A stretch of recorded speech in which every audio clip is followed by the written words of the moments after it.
Pihak RSUD Karangasem memastikan tetap melayani pasien dengan kepesertaan BPJS Kesehatan PBJK, penerima bantuan iuran jaminan kesehatan yang tiba-tiba non-aktif, termasuk pasien cuci darah yang sangat tergantung dengan jaminan kesehatan karena biaya yang tinggi dan harus berkelanjutan. Menanggapi hal ini, Direktur RSUD Karangasem, Dr. Putu Angga Wirayogi mengatakan, pihaknya telah menginstruksikan seluruh jajaran agar tetap memberikan pelayanan kesehatan kepada pasien terdampak, tanpa harus menunggu kepesertaan BPJS mereka aktif kembali. Baca juga, bayar BPJS Kesehatan lebih mudah pakai BRIMO, ada cashback 10%. Saya sudah menginstruksikan agar pasien yang BPJS-nya terkena penonaktifan tetap dilayani terlebih dahulu. Kami bijaksanai agar tetap dilayani, sambil bantu menindaklanjuti ke Dinas Sosial untuk proses pendaftaran ulang, ujar Wirayogi, Senin 9 Februari 2026. Ia menyebut, untuk pasien cuci darah saja, setidaknya sudah ada 6 orang pasien yang diberikan kebijakan untuk tetap mendapatkan pelayanan medis, walaupun kepesertaan BPJS Kesehatan PBJK mereka non-aktif. Mengingat tanpa tanggungan jaminan kesehatan, pasien harus mengeluarkan biaya 1,2 juta rupiah untuk sekali cuci darah. Sementara pasien gagal ginjal biasanya melakukan cuci darah 2 kali selama seminggu. Kasihan masyarakat, mereka tidak tahu kalau BPJS-nya tidak aktif.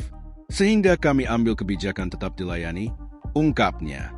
Wirayogi berharap Dinas Sosial dapat mempercepat proses pendaftaran ulang BPJS Kesehatan bagi pasien yang terdampak penonaktifan, sehingga masyarakat yang sedang berobat tidak terus-menerus diresahkan oleh persoalan administrasi jaminan kesehatan.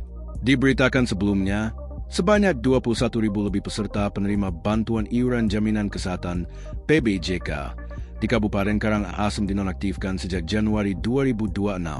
Penonaktifan ini merupakan bagian dari proses pembaruan dan pembersihan data yang dilakukan pemerintah pusat secara nasional.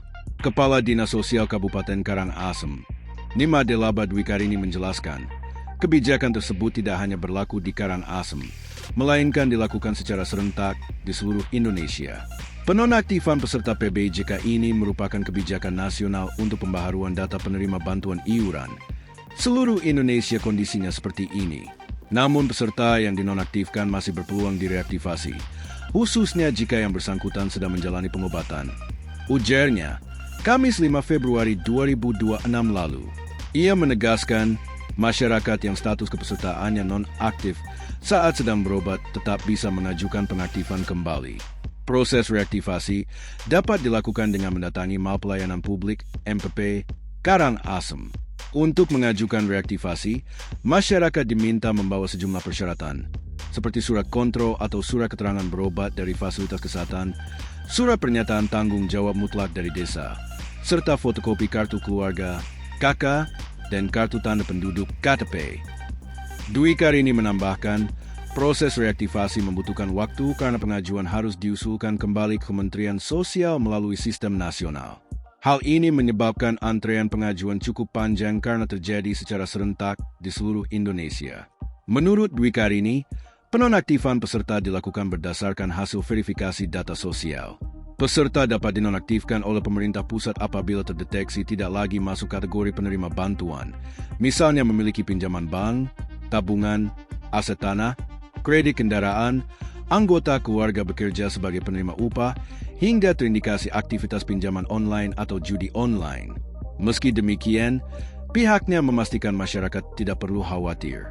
Pemerintah daerah tetap berupaya mengusulkan kembali kuota peserta yang masih berhak menerima bantuan iuran. Dari total 21.000 peserta yang dinonaktifkan, masih ada peluang untuk direaktivasi, khususnya bagi masyarakat yang sedang sakit. Kami tetap berupaya mengambil kuota bantuan dari pusat untuk masyarakat yang masih memenuhi syarat, tegasnya. Ia pun mengimbau masyarakat tetap berobat terlebih dahulu apabila sakit, kemudian melengkapi dokumen administrasi untuk proses reaktivasi. Pemerintah daerah, kata dia, berkomitmen memberikan pelayanan terbaik meski proses pengaktifan kembali membutuhkan waktu. Download Tribun X sekarang, menghadirkan lokal menjadi Indonesia.